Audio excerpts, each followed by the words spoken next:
Meet Amanda. Amanda is a 21-year-old student at the University of Utah.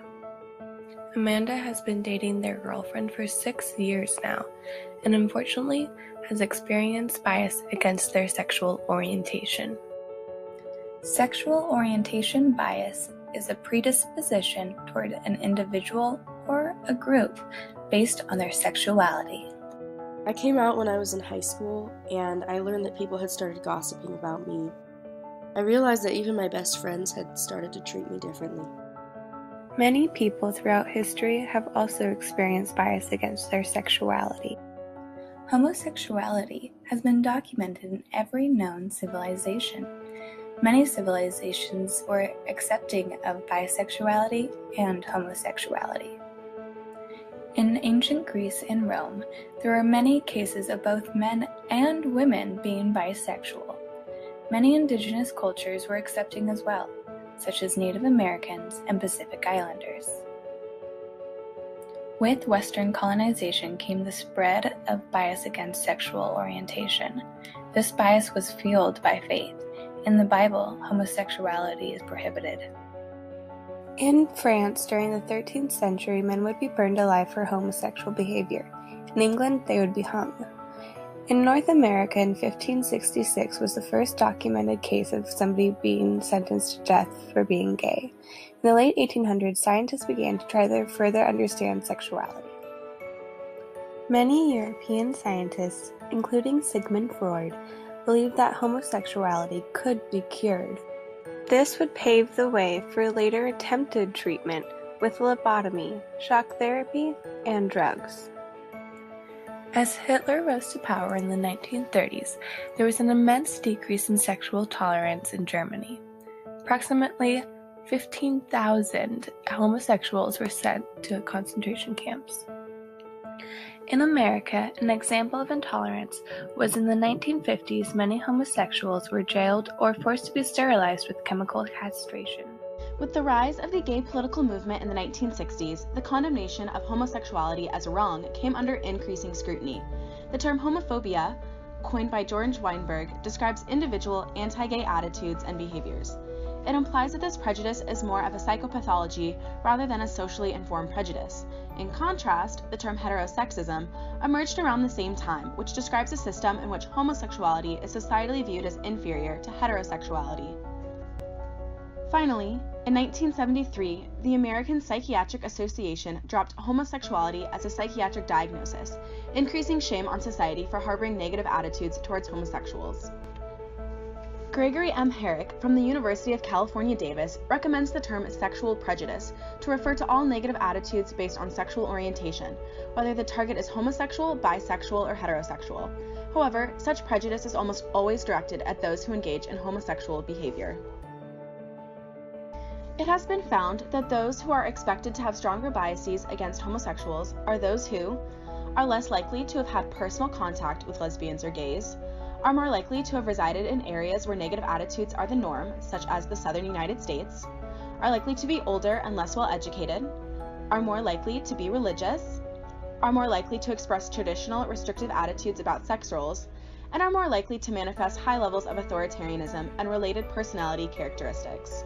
However, the decades leading up to the 2000s saw a decrease in the percentage of people with starkly negative attitudes towards homosexuals, whereas at least 2/3 of respondents to the General Social Survey considered homosexual behavior always wrong in the 70s, only 56% felt this way by 1996. Before transitioning into modern day's opinions towards sexual orientation, let's take a closer look at the neurobiology of these biases. There are two main types of biases, implicit and explicit. Explicit biases are those that one knows they hold to be true, are aware of, and may openly state they exist. Implicit biases are those one is not consciously aware of, but that affect their behaviors and actions towards a particular group. Recent research has taken an interest in implicit biases for their large influence on one's daily behaviors. The Implicit Association Test, or I8T, was created to measure such biases by measuring the time it takes for one to associate two concepts. In regards to measuring biases of sexual orientation, one is asked to associate different symbols and words about gay and straight people with words characterized as either good or bad. This test relies on the assumption that associations made less readily are less interconnected concepts in our brains and thus reveal bias. Overall, the majority of individuals who have taken this IAT demonstrate some preference for straight people compared to gay people. However, upon further analysis in which these results were divided among test takers' own sexual orientations, it was found that heterosexual and bisexual people had significantly stronger preferences for heterosexuals. Gay respondents significantly preferred homosexuals, and heterosexual respondents held a stronger preference for their own sexual orientation than gay respondents.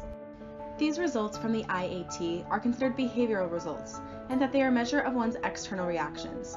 One way to gain more insight into the cognitive processes that take place during the IAT is to measure neuroelectric activity.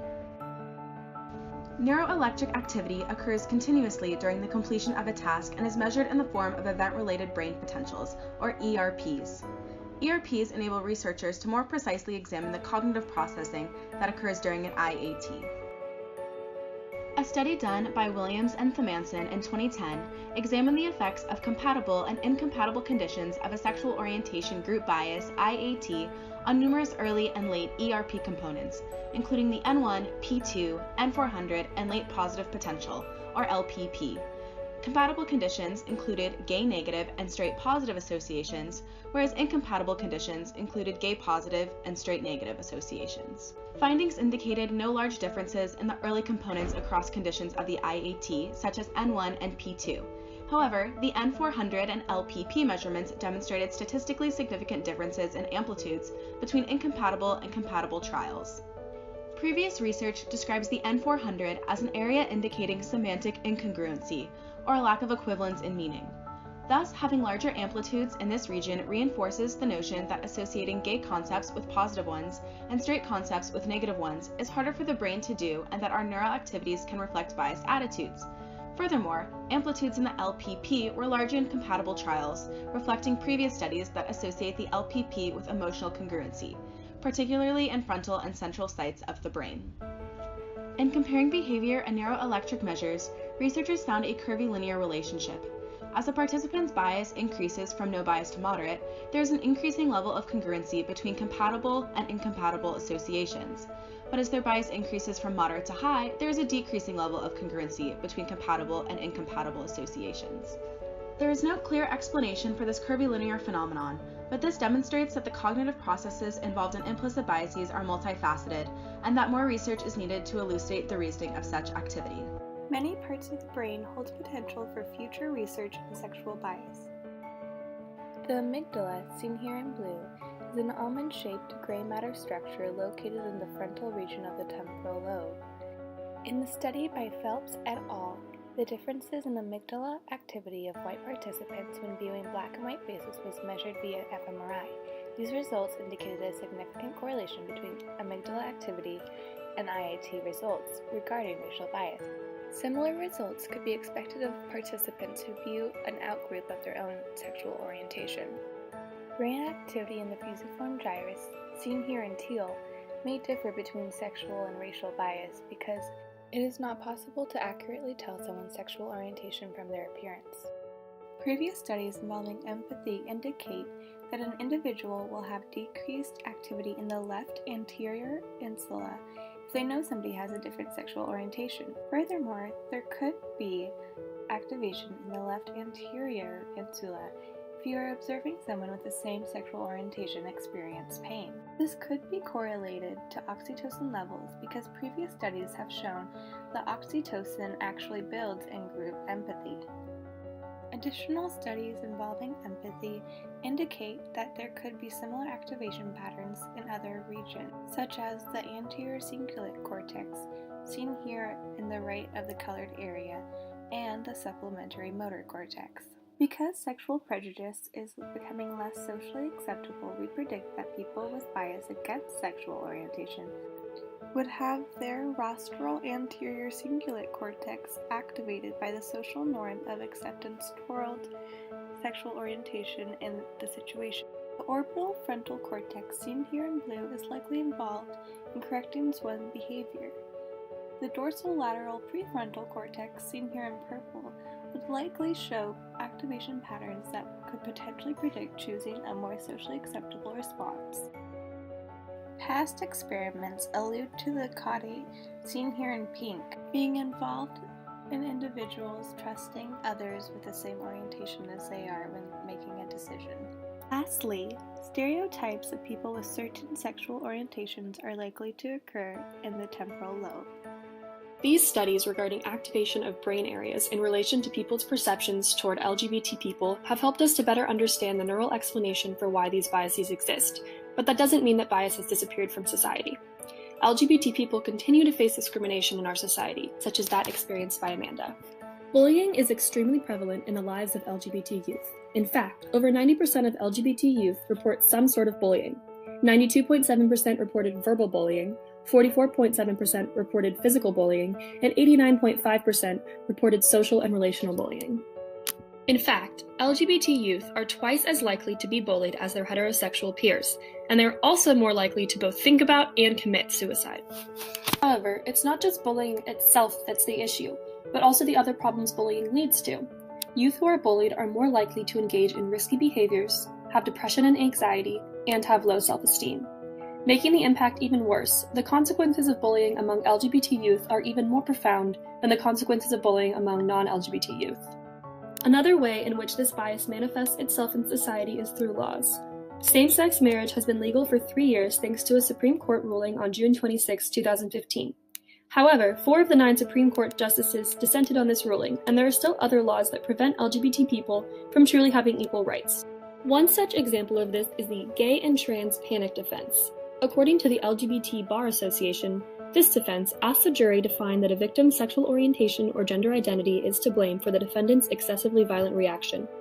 The perpetrator claims that the victim's sexual orientation or gender identity not only explains, but excuses their loss of self-control and subsequent assault of an LGBT individual. While California and Illinois have banned these offenses, they are still legal in their 48 remaining states. Additionally, the Trump administration is making it easier for medical providers to discriminate against LGBT people, a group that the Obama administration specifically protected from discrimination in the Affordable Care Act. In a survey of LGBT people who had visited a doctor within the past year, 8% said a doctor refused to see them, 7% said their doctor refused to recognize their same-sex partner, and 9% said their doctor used harsh or abusive language. In today's society, there has been an emergence of fluidity in sexuality, and thus language awareness and the ways in which words are used are of great importance as to not offend or discriminate against others' sexuality. The Committee on Lesbian and Gay Concerns has considered issues of heterosexual bias in language since it was founded in 1980. CLGC has continued to revise their document, Avoiding Heterosexual Bias in Language, and because no universal agreement exists on terminology, and because language and culture continually change, one needs to be open to adapting their language within the social climate. For example, the terms gay as an adjective and gay persons as a noun have been used to refer to both males and females. However, these terms may be ambiguous in reference because readers who are used to the term lesbian and gay may assume that gay refers to men only. Thus, it is preferable to use gay or gay persons only when prior reference has specified the gender composition of the term. This correct usage of language and refraining from negative associations with terms relating to homosexuality extends to the classroom. Sexual orientation bias is prone to develop during childhood and adolescence, as many of our beliefs and values about the world develop during this time. Thus, maintaining high standards of language use early on is crucial to the prevention of sexual orientation bias. In addition, studies show that people are more likely to be biased against other sexual orientations if they have minimal close contacts or relationships with people of counter-stereotypical exemplars. Thus, to reduce bias, the organization Advocates for Youth recommends to insert oneself into environments where there are others of different sexual orientations than one's own, and remind oneself that everyone has a right to be treated with dignity and respect. From a neurobiological standpoint, many studies have shown that slow-wave sleep plays a dominant role in depotentiation and the remapping of synaptic networks that could lead to debiasing and therefore help combat sexual orientation bias. Although all of the aforementioned methods to fight sexual orientation bias demonstrate great advancements in science and our social understanding of this bias, more resources, energy, and time will need to be put towards such efforts to elucidate remaining questions.